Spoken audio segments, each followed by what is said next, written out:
It was a beautiful morning on the island of Sodor. Thomas the tank engine's blue paint sparkled in the sunshine as he puffed happily along his branch line with Annie and Clarabelle. He was feeling very pleased with himself.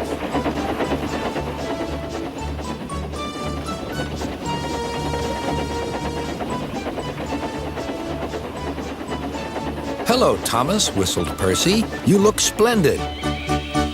"Yes, indeed," boasted Thomas. "Blue is the only proper color for an engine." "Oh, I don't know. I like my brown paint," said Toby.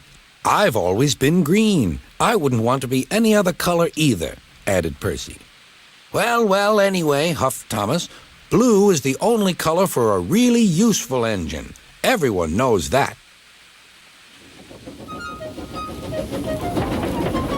Percy said no more. He just grinned at Toby. Later, Thomas was resting when Percy arrived. A large hopper was loading his freight cars full of coal.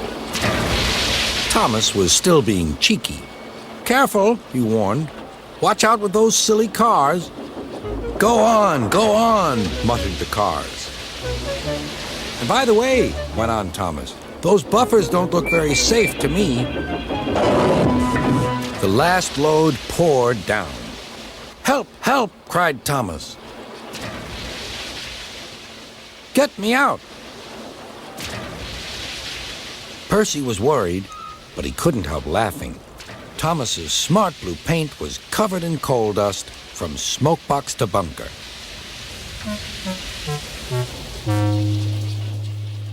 "Ha ha!" chuckled Percy. "You don't look really useful now, Thomas. You look really disgraceful." "I'm not disgraceful," choked Thomas. "You did that on purpose. Get me out."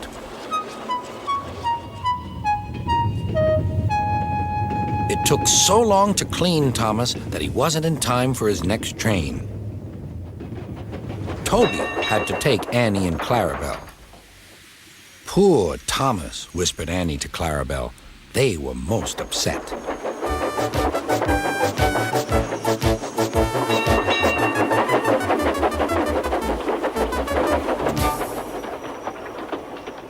Thomas was grumpy in the shed that night.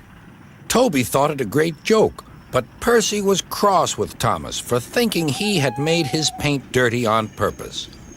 Fancy a really useful blue engine like Thomas becoming a disgrace to Sir Topham Hatt's railway. Next day, Thomas was feeling more cheerful as he watched Percy bring his cars from the junction. The cars were heavy and Percy was tired.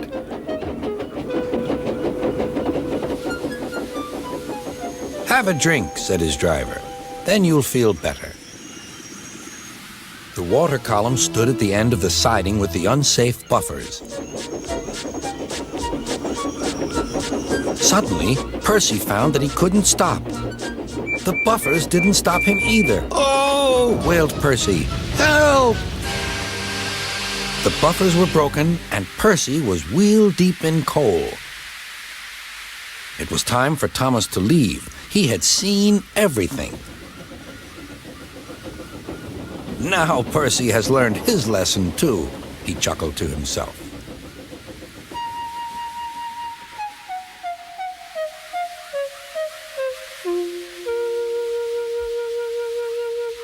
That night, the two engines made up their quarrel.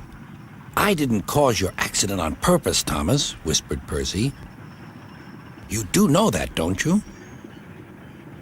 "Of course," replied Thomas, "and I'm sorry I teased you. Your green paint looks splendid again, too. In future, we'll both be more careful of coal."